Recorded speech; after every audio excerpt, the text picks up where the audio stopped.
सुप्रभात दोस्तों। आज आपको हम बताएंगे अपठित गद्यांश कैसे आप अपठित गद्यांश को सॉल्व करोगे।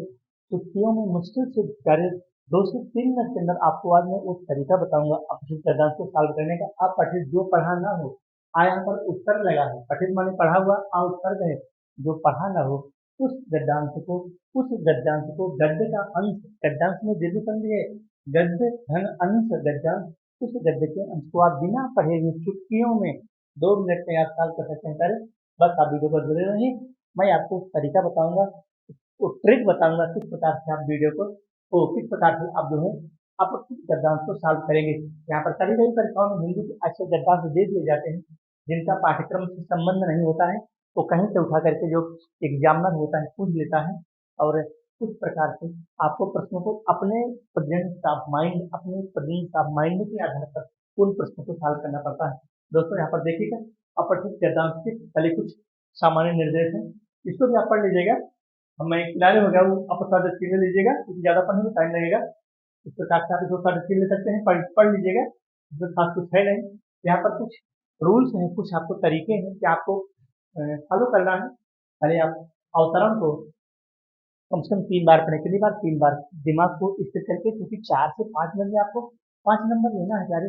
जो हमारे कक्षा 12 के 5 नंबर लेना है और फिर जो अन्य एग्जाम की तैयारी कर रहे हैं उनको भी नंबर मिलता है। पहले आप गद्यांश को कितनी बार पढ़ेंगे? 3 बार पढ़ेंगे और इसके मूल भाव को स्पष्ट कर दिए कि मूल भाव स्पष्ट हो जाए और मूल भाव विचारों का शब्दों को रेखांकित कर लो।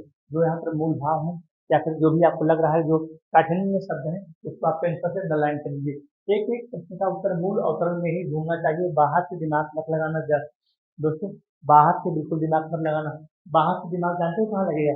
जैसे मान लीजिए अगर प्रत्यय पूछ लिया, उत्तर पूछ लिया, संधि वगैरह पूछ लिया, तब तो वहाँ दिमाग लगाना पड़ेगा, अदरवाइज दिमाग मत लगाना।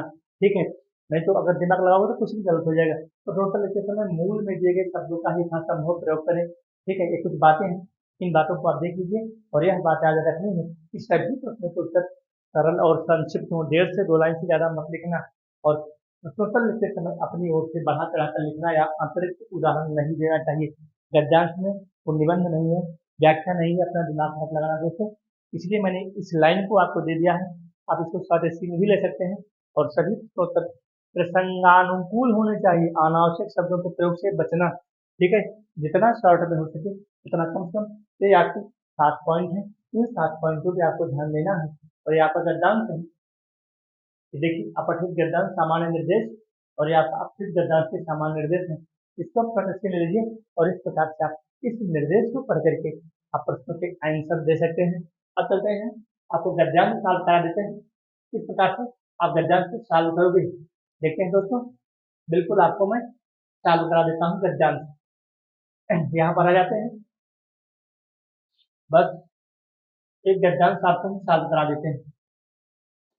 चलो भाई जल्दी से खुल जाओ, ये जो आ गया आपके सामने गद्यांश, यहाँ देखो। चलो अभी आंसर दीजिए दोस्तों, ये आपके सामने गद्यांश आ गया।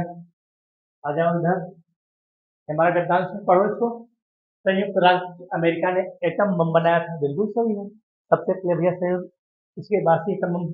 और द्वितीय, यहाँ पर ध्यान दीजिएगा, दिख रहा है ना? दिख तो रहा ही होगा यहाँ, अब दिख रहा होगा। ठीक है, चलो हम कलम ले लेते हैं। रुके रहो भाई, हमें रुके रहो यार, परेशान मत करो। ठीक है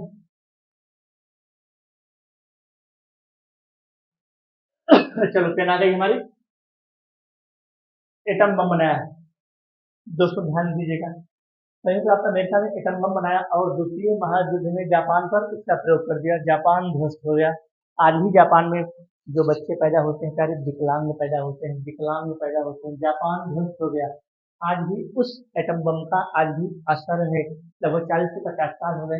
तत्काल वह फिरना उस सत्ताईस का निष्कर्ष निकाला गया कि एटम बम या ऐसे ही शक्तिशाली बमों के आतंक से युद्ध रोका जा सकता है। चलो गद्यांश को पढ़ लिया 2 बार 3 बार। रेखांकित शब्दों के अर्थ लिखिए। अब यहाँ पर पूछा गया है शक्तिशाली बमों, यहाँ निष्कर्ष लिखा गया है।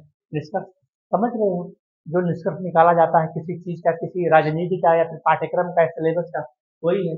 और शक्तिशाली का मतलब है जो शक्तिशाली देश है वो अपने गरीब देशों पर क्या करते हैं? अटैक करते हैं, आक्रमण करते हैं। तो रेखांकित शब्दों के आप अर्थ लिख देंगे। ठीक है, एटम बम के प्रयोग का क्या परिणाम होता है?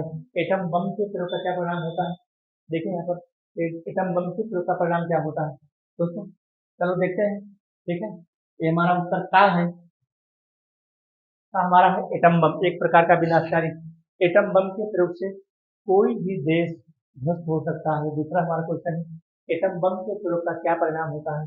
एटम बम के प्रयोग से कोई भी देश का विनाश हो सकता है, अर्थात उसका जड़ मूल पूरी तरह से समाप्त हो जाएगा। अगला क्वेश्चन है, ठीक है, अगला क्वेश्चन है, इससे अधिक शक्तिशाली और भी कुछ वस्तु है? हाँ, क्या है? हाइड्रोजन बम है। क्या है? हाइड्रोजन बम है। अब दोस्तों यहाँ पर आपको दिमाग लगाना है, क्योंकि गद्यांश में कहीं हाइड्रोजन लिखा नहीं है, ध्यान दीजिएगा। आपको यहाँ पे दिमाग लगाना है, ठीक है। यहाँ पर देखो गद्यांश में कहीं भी हाइड्रोजन नहीं लिखा है। अब यहाँ पर एक प्रश्न पूछ लिया, देखो यहाँ पर एक प्रश्न पूछ लिया कि ठीक है, इससे हाइड्रोजन बम इससे भी अधिक शक्तिशाली है। एटम बम के प्रयोग से, एटम बम के प्रयोग से क्या चीजें होती हैं? इस प्रकार से यहाँ पर यहाँ पर जो हाइड्रोजन बम है हमारा, वो अधिक जो है एटम बम से भी अधिक शक्तिशाली है। ठीक है दोस्तों, इस प्रकार से आप गद्यांश को सॉल्व करेंगे। अगर हमारा वीडियो आपको अच्छा लगे, दोस्त लाइक करो, अपने दोस्तों को शेयर करो।